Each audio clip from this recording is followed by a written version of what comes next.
First impressions count for a lot, but so does that feeling we all have when completing a game and letting the whole experience wash over you as the credits roll. And depending on whatever happened across that third act, we could be talking about the closing few moments forevermore. I'm Scott from WhatCulture.com, and these are 9 video game endings that shock the world. Number 9. The Coin Ending. Zero Time Dilemma.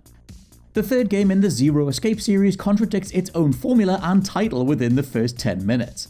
Turns out escape is more than possible, and there's a 50-50 chance that you'll trigger it in the first cutscene. Here, the mysterious Zero appears and offers you a choice. Now, the character has admitted to abducting the crew, but after a speech about how life is just unfair, Zero flips a coin with one red side and one blue, asking character Carlos and you to pick which side will land face up. If you guess incorrectly, you're forced into the game where at least 6 of you will then die.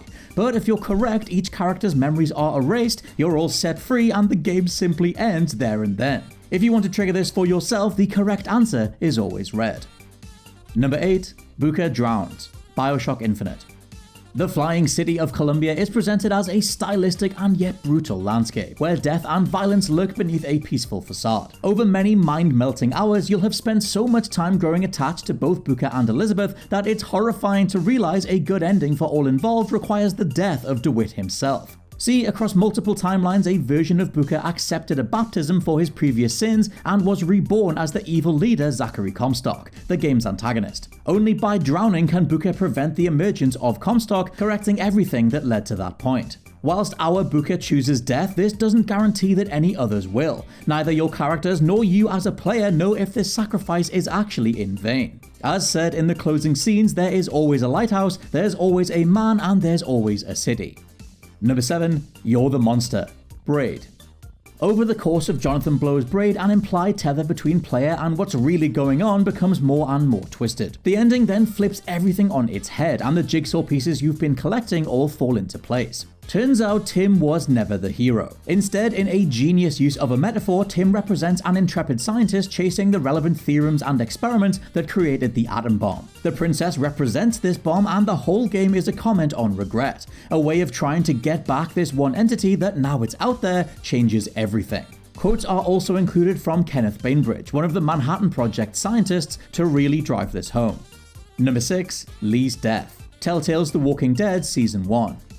It might be almost a decade old, yes really, but Telltale's Walking Dead has gone from a must-play of 2012 to a horror gem from a studio that went defunct in 2018. As main character Lee Everett, you're tasked with caring for and protecting Clementine, a young girl just trying to locate her parents. Whilst you can make a ton of choices across the narrative, at some point Lee is going to get bitten, and it's then only a matter of choosing what you want to do alongside him as the inevitable takes hold in a zombie apocalypse. As Clem, you have to make a choice. Shoot Lee before he becomes a zombie, or run far away as fast as possible. Both result in Clem being left all alone, and judging by how much the player numbers dropped off after this first installment, it seems this devastating turn of events was truly too much. Number 5. The Truth. Danganronpa V3. The Danganronpa games are yet to get their due in the West, but they are the masters of transforming any plot into a meta-narrative commentary on the game itself. In this case, actual in-game cosplayer and main antagonist Tsumugi is at the heart of it all. The shocking ending reveals that everything in the entire Danganronpa series is actually fictitious, not just in our reality, but the one in which the games take place.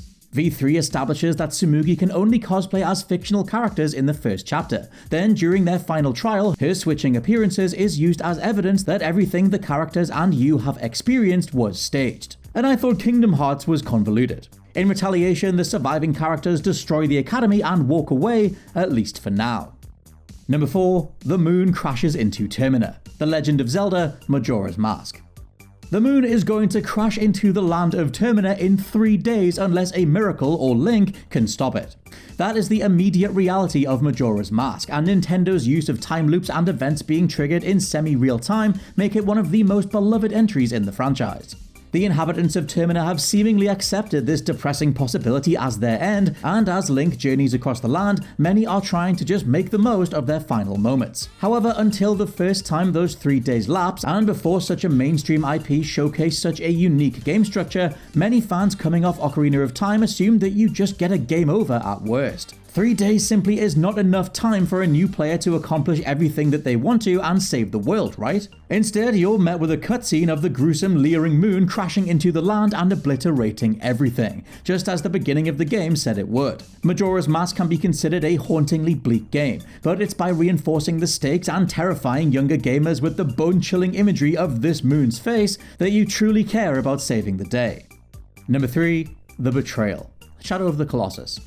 Whilst battling incredible foes for the sake of reviving a dead loved one might sound like a great plan in theory, in practice every action has its consequences. For Wanda, this becomes clear after slaying so many of those titular magnificent creatures, most of which have no interest in attacking you beforehand. Rather than focusing solely on action, Shadow of the Colossus forces the player to exploit the weaknesses of the Colossi to damage them. It hammers home the brutality of taking down these majestic entities with showers of blood and plenty cries of pain, as you reconcile to knowing it's for the supposed greater good. Come the close of the game though, the entity in the temple, Dormine, that set you on your way ends up possessing Wanda, only for a group of humans we thought were enemies across the game to bring it down. They are eventually successful, but Wanda pays a steep price. Partner Mono is resurrected, but at the cost of Wanda restarting their life, now stuck as a horned baby resting in the temple. Mono lives, but there's no way to continue their relationship, seeing the credits roll and letting you decide if it was all worth it.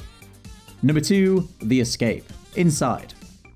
Possibly one of the hardest games to understand ever made, specifically because developers Playdead refused to pin down any explanation as canon. Inside is something you just have to experience, then whatever emotion you're left with at the end is likely what the studio intended. Anyway, you'll control a nameless boy, leaping and running around a scientific facility. After discovering a group of scientists observing a mysterious enclosure, you delve deeper and deeper, eventually gaining access. What's inside? Well, a writhing, pulsating mass of flesh with human limbs protruding from all angles. You then become one with this person blob as scientists watch and applaud, only to break out your confinement and go on one of the best monster just got loose in the lab segments in gaming history. Using brute force and sheer desperation, you'll smash your former captors against walls or crush them into paste while descending between floors. Over enough time, you'll break free, roll down a hill and bask in the sun as the game fades to black. Tranquility at last? Well, play again and you'll notice a diorama of this very scene sitting inside the facility earlier in the level itself, reinforcing that even this wider sense of agency is something those in control totally planned for.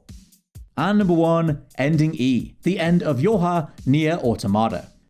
Every ending in NIER Automata is shocking in its own way, from death by mackerel to uncovering various dark truths about the humans and androids that inhabit the moon and the Earth. Ending E then can only be obtained after reaching ending C and D in other playthroughs, meaning you viewed all the tragic outcomes that befall 2B, 9S, A2, and the entirety of YORHA. This knowledge then gives further weight to whichever decision you make in Route E. After witnessing but being unable to prevent what happened to the main cast, the AI companion pods ask you as a player some questions about fate and futility. Answer correctly and you'll be thrown into a bullet hell minigame, one that's incredibly hard. If you die, help comes from another player who's already succeeded, with this cooperation being invaluable for making the challenge at hand less grueling. After succeeding and being shown that this was all to create hope for a different and better future, you're given a choice. Carry on as normal or sacrifice your save file to assist other players in their version of this final battle. The latter is irreversible and permanent, but you'll exist forever as a piece of data just to get someone else over the finish line.